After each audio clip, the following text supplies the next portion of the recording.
I know exactly what Marcus looked like the last time he sat at our dinner table. He was wearing a navy blazer over a white shirt, open at the collar, the kind of effortless put-together that people achieve when they've never had to think about what things cost. He had a glass of the Burgundy I had opened specifically because I knew he appreciated good wine, and he was leaning back in his chair with the relaxed authority of a man entirely comfortable in any room he enters. He was talking about a case he had recently won. Not boasting, nothing as obvious as that, just narrating with the particular pleasure that lawyers have when the mechanism of their work has functioned exactly as designed. Serena was laughing at something he said. I was pouring more wine and thinking that I was lucky to have friends like this. 6 months later, Marcus was sitting across a conference table from me with a legal pad in front of him and the composed, courteous, entirely impenetrable expression of a professional opponent, and I understood, in that moment, the specific geometry of what had happened to me. My name is Elliot. I am 44 years old. I am a partner at a mid-sized corporate law firm, the kind that handles mergers, acquisitions, and the particular variety of high-stakes commercial litigation that most people never encounter and never need to. I have been in the law for 18 years, and I have, in that time, built the kind of professional network that takes years to construct and can be damaged in a matter of weeks. I know how legal leverage works. I know how institutional relationships work. I know how the architecture of reputation functions in a professional world where perception is infrastructure. I thought I knew all of this. I was married to Serena for 13 years. We met when I was a second-year associate, and she was finishing a master's in communications at a mutual friend's birthday gathering, the kind of event that seems unremarkable while it is happening and turns out to have determined the course of your life. She was sharp and funny and completely unintimidated by the particular form of professional confidence that young lawyers tend to carry like a second blazer. She pushed back on things. She made me think harder. I found that irresistible. We have 2 children, Daniel, 11, and Sophie, 8. We have had a house in the northwestern part of the city, a 4-bedroom colonial with a garden that Serena had cultivated over 10 years into something genuinely beautiful. We had built, by any visible measure, exactly the life we had said we wanted. I am telling you all of this because I want you to understand what the baseline was. What normal looked like, from the inside, before it stopped being normal. The dinner with Marcus was in February. He and Serena had always gotten along well. They had a similar sensibility, a shared taste for a certain kind of dry, observational humor that I appreciated without fully inhabiting. He had been my friend first. We had met during my 3rd year at the firm, when he was already a senior associate at a rival firm, and we had been on opposite sides of a commercial dispute that had settled favorably for both clients. We had gone for drinks afterward and discovered we were the same kind of person in the ways that matter for friendship: direct, interested in ideas, comfortable with silence. Over the years, Marcus had come to dinner perhaps a dozen times. He had met Serena early enough in our marriage that he was part of the furniture of our shared life, someone whose name the children knew, who Serena referred to in the familiar way she referred to anyone she'd known long enough to have opinions about.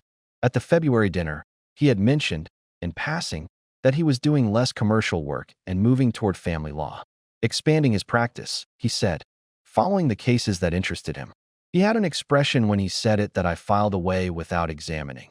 A fractional pause before the phrase following the cases that interested him, a slight precision of word choice that I recognized, in retrospect, as the care of someone not lying, but also not saying everything. Serena had said, "That sounds like a good move." I had agreed. I poured more wine. In early March, Serena told me she thought we should separate. She said it on a Thursday evening after the children were in bed, sitting at the same kitchen table where Marcus had been 6 weeks before, with a composure that told me she had been preparing to say it for considerably longer than I had been preparing to hear it. She said she had been unhappy for some time. She said she had tried to address it. And here I will be honest with myself, as I have learned to be. She had tried, and I had received her attempts with the particular distracted acknowledgement of someone who is very busy and assumes things will stabilize on their own. She was not wrong about being unhappy. She was not wrong about my distraction. What I did not know, sitting at that table on that Thursday evening, was the nature and extent of what she had already arranged. I found out 3 weeks later, when her lawyer's letter arrived. The lawyer's name was on the letterhead. I read it 3 times. Marcus, let me go back further, Because the story does not begin in March. The story begins, if it has a beginning, in the particular kind of distance that accumulates in a marriage when both people are too busy and too proud to name it. Serena and I had been, for the last 2 or 3 years of our marriage, two people who shared a house and children and a social calendar and very little else. Not hostile, nothing as clarifying as hostility, just distant. Occupying the same space with the slightly formal courtesy of colleagues who respect each other and have run out of things to discover. I knew this. I had known it in the diffuse, unaddressed way that you know things you prefer not to act on. I had told myself it was the natural settling of a long marriage, that the intensity of early years gives way to something quieter, and that quieter was not the same as lesser. I had told myself we were both busy, that the children needed our energy, that we would have more time for each other when the practice pressure eased and the children were older. I had been telling myself this for approximately 3 years. Serena had stopped telling herself anything. She had started doing something instead. I began to understand this later, in the way you reconstruct things after the fact, the particular archaeology of a situation you were inside while it was forming. Looking back, the signs were not subtle so much as they were camouflaged by normalcy. Things that could have meant anything individually, that accumulated meaning only in retrospect. She had started keeping different hours. Not dramatically, not the kind of schedule change that announces itself, but her rhythms had shifted. She had always been an early riser, up before the children, doing the particular administrative work of family life, school communications, appointment scheduling, the coordination of a household with 2 children and 2 careers, in the quiet of 6:30 in the morning. In the autumn before the separation, she began sleeping later and staying up longer, with a phone that had become, quietly, more private. The phone. I noticed it without naming it for a long time. Serena had always been transparent with her phone, not performatively, not in any demonstrative way, just in the ordinary way of someone with nothing to conceal. Calls taken in the kitchen, messages responded to at the table, the device left charging in the bedroom with no particular ceremony. In the autumn, the phone began moving with her. She answered calls in other rooms. She charged it in the home office rather than the bedroom. I noticed and did not ask. I am a lawyer. I understand the value of information. I also, clearly, have blind spots that operate on the domestic front independently of professional competence. There was an evening in November when I came home late from the office, a deposition that had run long, the usual, and found Serena at the kitchen table with her laptop open and a glass of wine beside her. She looked up when I came in, and there was something in her expression, not guilt, not alarm, something more settled than either of those, that I registered as tiredness and moved past. She closed the laptop without ostentation. She asked about the deposition. I told her about it. We talked for 20 minutes and went to bed. I did not ask what she had been working on. In December, she went to visit her friend Paula in another city for a weekend. This was not unusual. She and Paula had been close since university, and the visits happened 2 or 3 times a year. She went on a Friday and came back Sunday evening, and she was in good spirits when she returned, warm and relaxed in a way she hadn't been in some time. I was glad she'd had the time away. I noted the improvement and attributed it to the visit and asked nothing further. Paula, I would later learn, had moved to a new address. The address Serena had stayed at was not Paula's, but I didn't know that in December. The children were fine. Daniel was in the thick of a football season and entirely absorbed by it. Sophie was in a theatrical phase, staging elaborate performances in the living room with props borrowed from every room in the house. The domestic surface was intact, functional, alive with the noise and motion of an ordinary family in December. The Christmas tree went up. The cards went out. The carols played on the kitchen speaker in the mornings while the children ate cereal and argued about things children argue about. Serena and I wrapped presents together on a Friday night, sitting on the bedroom floor with tape and scissors and wine, and she was present and funny and genuinely herself, and I thought, this is fine. We are fine. I now understand, witnessing the particular version of presence that people achieve when they have already made a decision and feel, in its aftermath, the relief of certainty. She knew what was coming. I did not.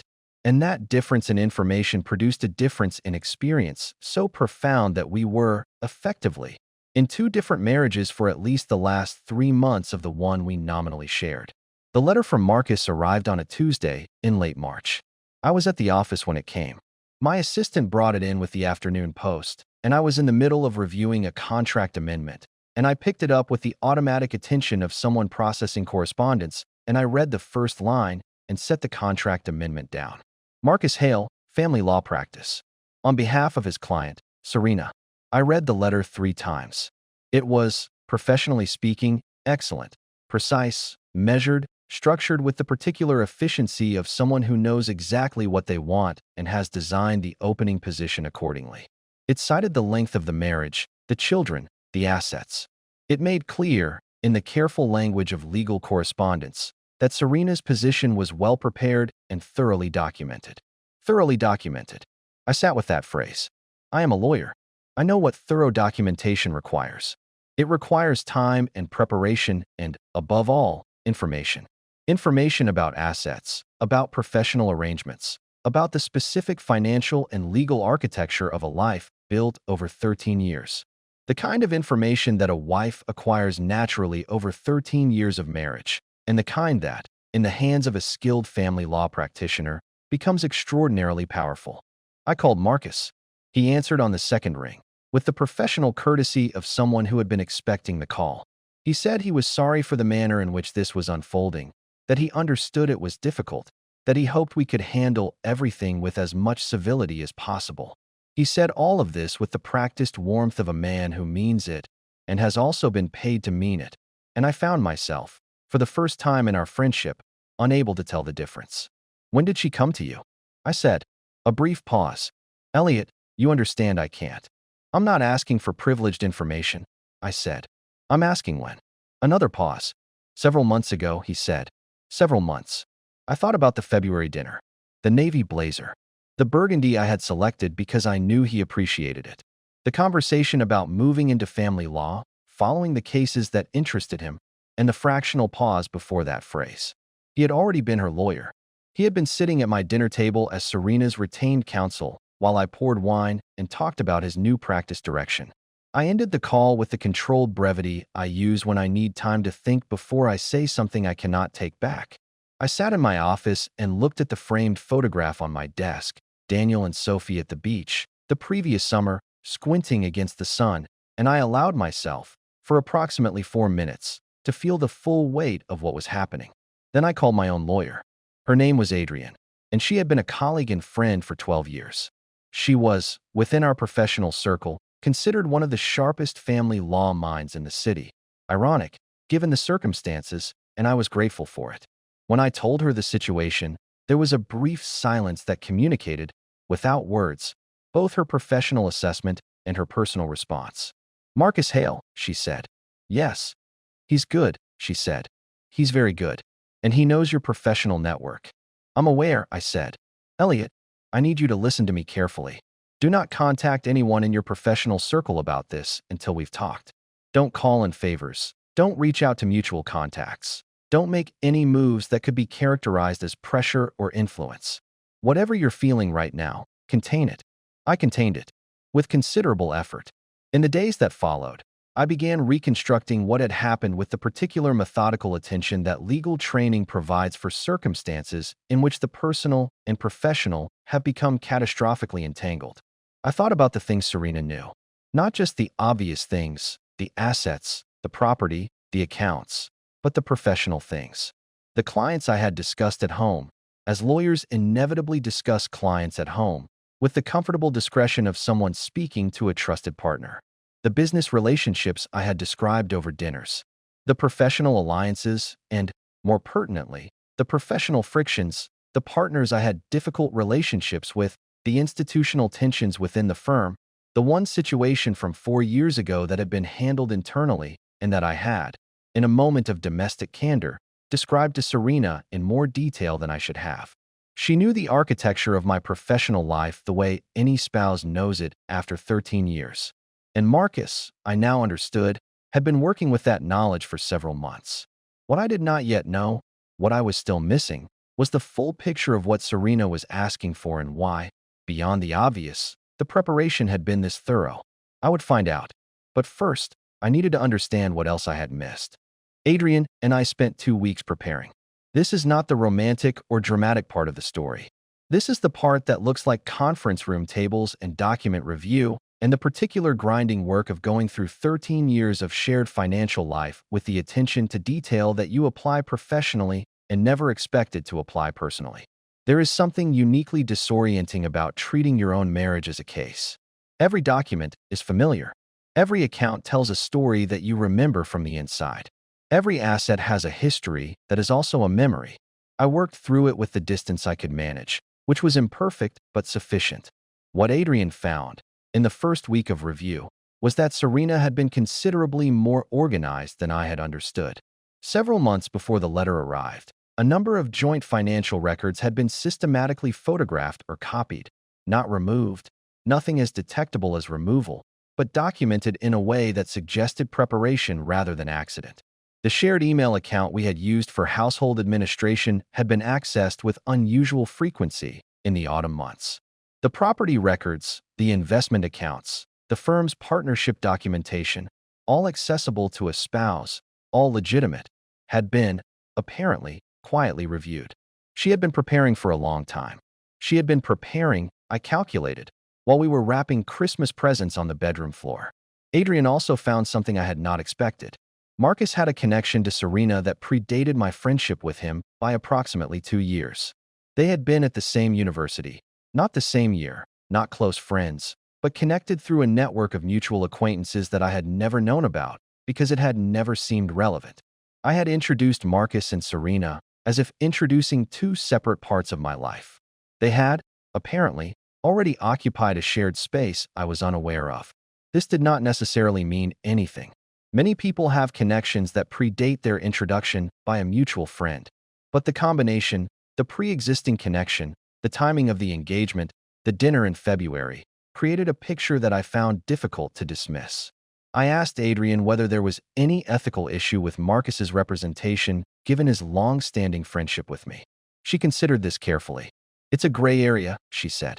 He'd argue the friendship was professional rather than personal, that no privileged information was shared in a social context, that the dinner conversations you've described were informal and nonspecific.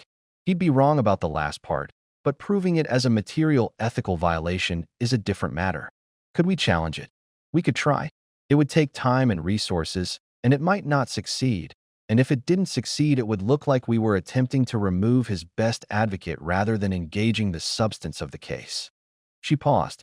"My recommendation is that we focus on the merits." I accepted this, though it cost me something to accept it. There was another layer to this that I had not fully addressed with Adrian yet, because I was still assembling it myself. In the weeks since receiving the letter, I had become aware, through the particular alertness that a threatened professional develops, reading every interaction with heightened attention, that several of my professional contacts had begun behaving differently. Not dramatically, not in ways that would be visible to anyone who wasn't paying close attention. But I had made 3 calls in the past 2 weeks to contacts with whom I had reliable, long-standing professional relationships, and in each case there had been a slight reluctance, a carefully worded response, a sense of someone measuring their words. I said nothing about this to Adrian until I had one more piece. A junior partner at a firm where I had a strong working relationship called me. I think he meant it as a warning, and said, with the discomfort of someone delivering news they wish they didn't have, that Marcus had been in contact with several people in our professional overlap. Not improperly, nothing actionable, but strategically. Checking in, reminding people of existing relationships. The kind of professional groundwork that happens when you want to ensure that a particular person's ability to call in favors is, subtly, preemptively limited. I sat with this for a full day. Then I told Adrian. She was quiet for a moment. Then she said, "He's playing the long game." "I know," I said, "which means he believes the case has legs beyond the immediate settlement. He's positioning for something more significant." A pause. "Elliot, is there anything in your professional history that he could use? Anything that, in the hands of someone who knows the right questions to ask, could be characterized as?" "There is one thing," I said. "The situation from 4 years ago. The internal matter. The thing I had described to Serena in a moment of candor that I now understood had been documented, filed, and retained for a purpose I had not anticipated at the time. It was not criminal. It was not even, strictly speaking, a violation. but it was the kind of thing that, framed correctly by someone who understood the institutional politics of my firm, could complicate my position at the partnership level in ways that would have financial consequences well beyond the immediate divorce proceedings. Serena knew about it because I had told her. Marcus knew about it because Serena had told him. And Marcus was a man who knew exactly how to use information like that, not as a weapon, which would be too direct and too risible, but as a shadow. A presence in the background of negotiations that everyone was aware of and nobody mentioned directly. I felt, for the first time, genuinely outmaneuvered. But I am also, at 44, a lawyer with 18 years of experience. And I knew, had always known, that the person who feels outmaneuvered at the start of a negotiation is not necessarily the person who ends up outmaneuvered at the end of it. I called Adrian back that evening. I know what he has, I said, and I know how to neutralize it. The mediation was scheduled for a Thursday in May, 10 weeks after the letter. These things move slowly. That is both the frustration and the design of legal process. The slowness is not inefficiency, it is architecture. It gives both sides time to prepare, to exhaust the preliminary positions, to arrive at the formal table knowing what the other side has and how they intend to use it. Adrian and I had spent those 10 weeks preparing with the thoroughness that the situation demanded. I had addressed the professional exposure Marcus had identified, not by concealing it, which would have been both ethically wrong and tactically foolish, but by getting ahead of it. I had conversations with the relevant people at my firm. I disclosed the full context of the 4-year-old situation voluntarily before it could be introduced by an external party in a way that implied concealment. The response, to its credit, was measured. The situation, reviewed in full light, was exactly what I had always known it to be, a judgment call made under pressure that had been handled internally and resolved. It was not the vulnerability Marcus believed it to be. That was the first move. The second involved Marcus's pre-existing connection to Serena. Adrian had assembled a careful, thorough documentation of the timeline, the university overlap, the mutual acquaintances, the evidence that they had been in contact in the period between the November weekend at Paula's supposed address and the February dinner. Not a friendship, apparently. Something more recent and more purposeful, a professional relationship established specifically in the context of what was being planned. This was not, technically, an ethical violation in itself, but it was a conflict disclosure issue, the kind of thing that, if raised formally, would require Marcus to demonstrate that his prior connection to Serena had been fully disclosed and that no privileged information from his relationship with me had informed his preparation. We raised it, not aggressively. We raised it as a procedural matter, formally, through the appropriate professional channel, and requested that Marcus provide a written disclosure of the full nature and duration of his connection to his client prior to his engagement as her counsel. Marcus, through his own professional conduct, had no choice but to respond. The response took 5 days. When it came, it confirmed what Adrian had suspected. The engagement predated the February dinner by approximately 3 months, which meant that Marcus had been Serena's retained family law attorney while attending a dinner at my house, eating my food, drinking my wine, and discussing the movement of his practice toward family law with the careful imprecision of someone who was already there. This did not remove him from the case. He had not, technically, received privileged legal information from me in a context where he could be proven to have used it materially. But the disclosure changed the texture of the mediation. It changed how the mediator read the room. It changed Marcus's position from that of a confident professional with institutional familiarity on his side to something slightly more complex. A lawyer whose conduct, while defensible, required explanation. That explanation, however careful, diminished the particular authority that he had been relying on. Adrian was good in that room. I want to be clear about that. She was precise and prepared, and she had the particular skill of making the other side feel heard while ensuring that her client's position was never compromised. She was worth every fee. The mediation lasted 6 hours. There were 2 breaks and 1 moment, mid-afternoon, when Marcus asked to speak with Serena privately, and they withdrew for 20 minutes. And when they returned, something had shifted in the dynamic. Not decisively. Nothing in mediation is decisive until it is signed, but perceptibly. In the final hour, we reached a framework. Not the framework Serena's initial position had outlined. Not the framework I had hoped for. Something between the two that had the quality of a genuinely negotiated outcome. Uncomfortable for both sides, fair by most reasonable measures, designed around the children rather than the conflict. I want to be honest about the conversation that happened after the formal session ended, in the corridor outside the mediation suite, when Adrian had stepped away and Marcus and I were briefly alone. He said, "I hope you understand this wasn't personal." I looked at him for a moment. The man I had known for more than a decade. The man who had sat at my table and eaten my food while carrying a retainer agreement with my wife in his briefcase. "I understand that you believe that," I said. He held my gaze for a moment. Then he nodded once and walked away. I do not know what he believed. I know what he did. Those are two separate things, and conflating them would require a charity I am not yet in possession of. The agreement was finalized in July. The house went to Serena. She had primary residence with the children, and the house was their home, and whatever I felt about it, removing the children from their home in the middle of everything else would have been wrong. I moved into an apartment. It was smaller than I was used to, quieter in the evenings, and for the first weeks it had the quality of somewhere I was staying rather than somewhere I lived. Over time, that changed. Things do. I kept my partnership. The voluntary disclosure I had made had done its work. The preemptive transparency had removed the leverage before it could be applied, and while there had been uncomfortable conversations, they had been exactly what I had characterized them as: uncomfortable and nothing more. My professional standing, while shaken by the knowledge that someone had been working to undermine it, remained intact. That was not a small thing. Daniel and Sophie handled it the way children handle things that are too large for them. Imperfectly, inconsistently, with moments of sharp clarity and moments of complete incomprehension, and with a fundamental resilience that I continue to find both moving and humbling. Daniel became quieter for several months, the particular withdrawal of a child processing something he has no framework for.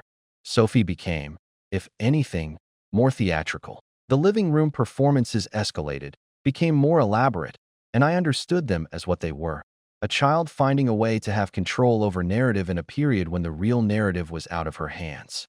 I attended Daniel's football matches alone, which was different from attending them with Serena. I attended Sophie's school concert alone, which was different.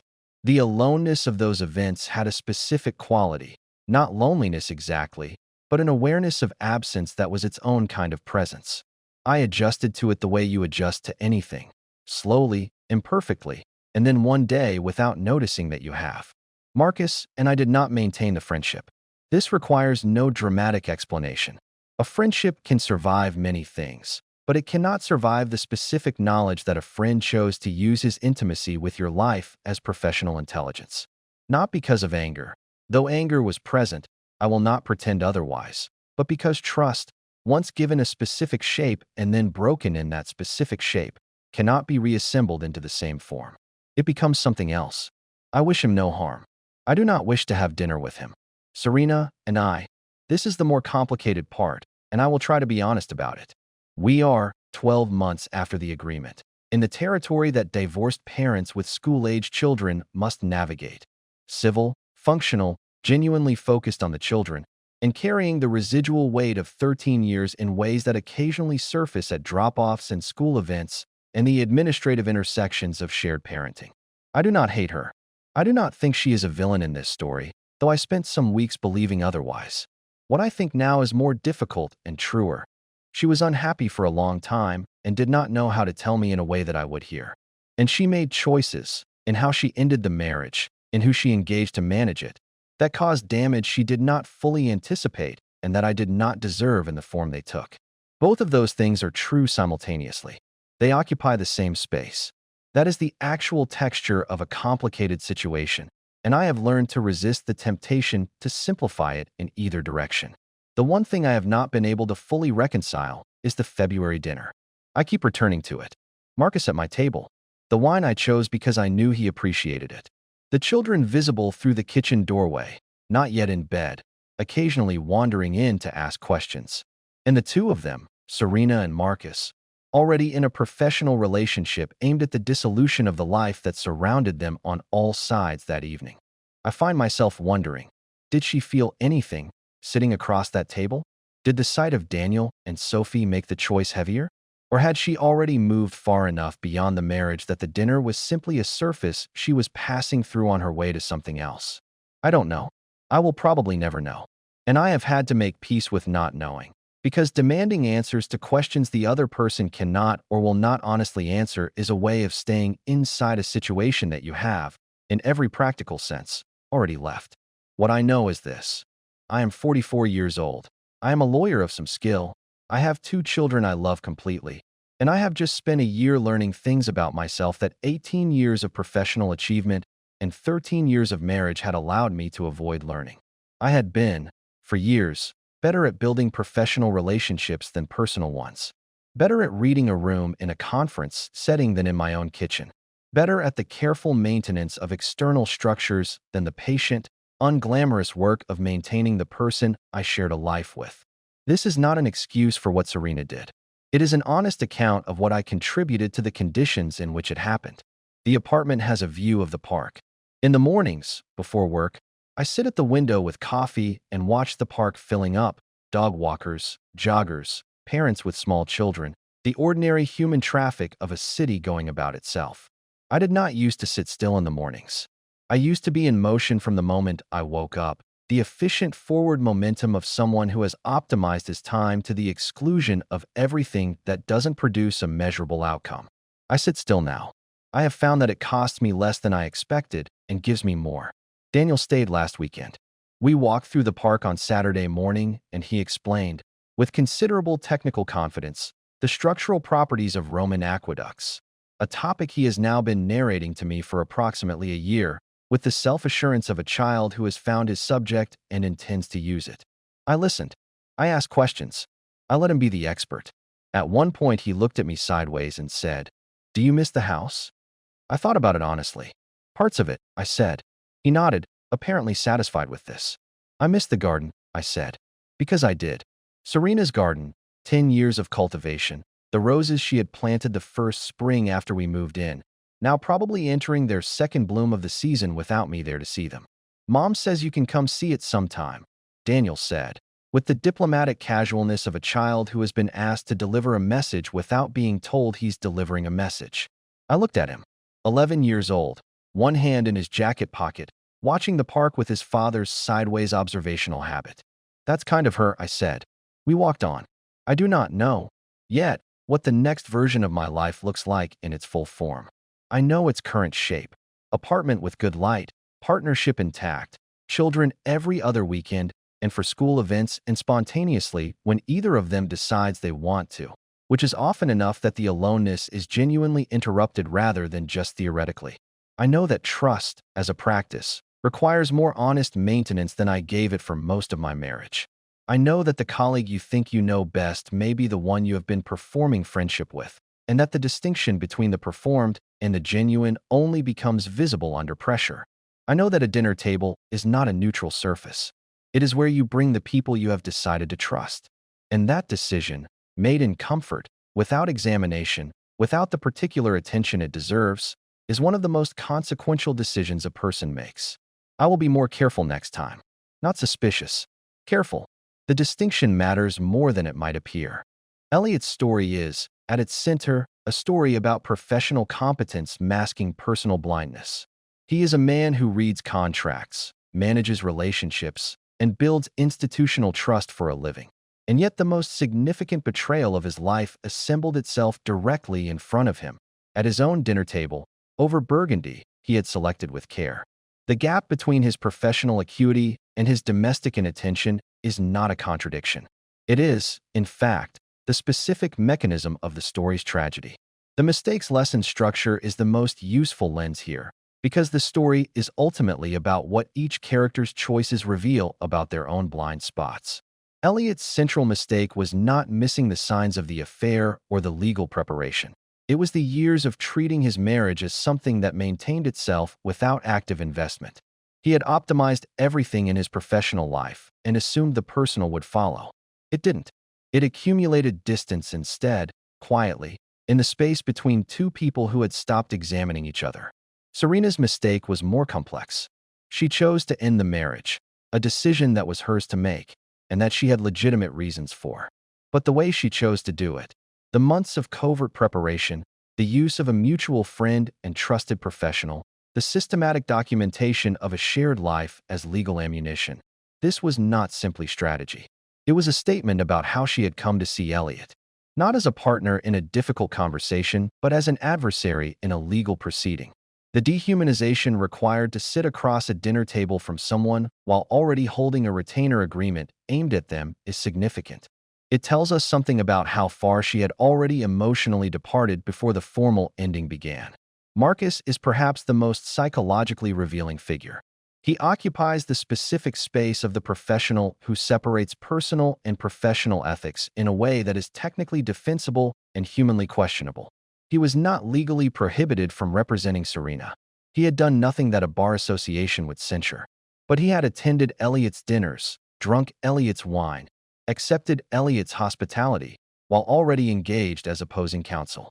That is a choice that tells us something about how he defines friendship, as a category separate from professional interest, admissible for social purposes, but not binding in professional ones. Would you have trusted him the way Elliot did? Most of us would have. That is exactly the point. The chain reaction structure of the betrayal is worth noting. One lie, the February dinner, Marcus's omission, connects to another. Serena's months of preparation, her documentation of Elliot's professional vulnerabilities, which connects to the deeper revelation that the marriage had been failing not because of a single breach, but because of years of mutual emotional neglect, and that the legal machinery was, in a sense, the final form of a distance that had been growing for years. Each layer exposes the one beneath it. The lesson Elliot arrives at, that he was better at professional relationships than personal ones, is not a comfortable one, and that is precisely what gives it weight. He doesn't blame Serena entirely, nor does he absolve her. He locates his own contribution accurately, without self-punishment and without self-exculpation. That quality of honest self-accounting is the story's true resolution, more than any legal outcome. What this story ultimately reveals is the cost of living in performance rather than presence. Elliot performed the role of husband, of friend, of trusted colleague, competently, consistently, without malice. But performance, sustained long enough, becomes a substitute for the actual thing. And the people around you, who begin by accepting the performance, eventually either adapt to it or find what they needed somewhere else. The accumulation effect is what drove this marriage to its breaking point. Not one dramatic failure, but years of small withdrawals.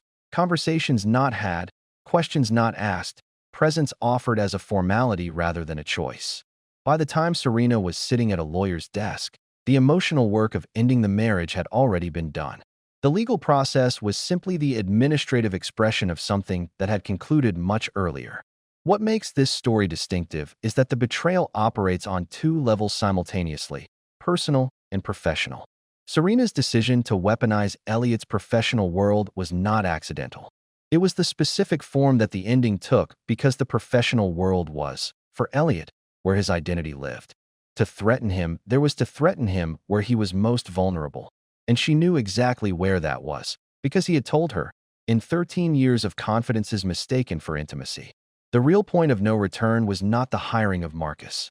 It was the night Elliot came home to find Serena closing her laptop and chose not to ask what she was working on. Every closing door requires someone who decides not to open it. That was his moment, and he let it pass. What stays with me about this story is not the legal strategy or the professional betrayal. It is Elliot's memory of choosing that particular bottle of Burgundy because he knew Marcus would appreciate it. That small act of consideration, knowing what someone values, choosing accordingly, wanting the evening to be good, is what makes the dinner so devastating in retrospect. He was being a good friend, a good host, a good husband, in all the visible ways. And none of it protected him, because the qualities that matter in a marriage are not the visible ones. I think this story asks a question that is easy to answer in the abstract and very hard to answer in the daily reality of a long relationship. Are you actually present? Or are you performing presence? Are you investing in the person across from you? Or in the image of the life you are building together? The difference is subtle, and it turns out to matter enormously.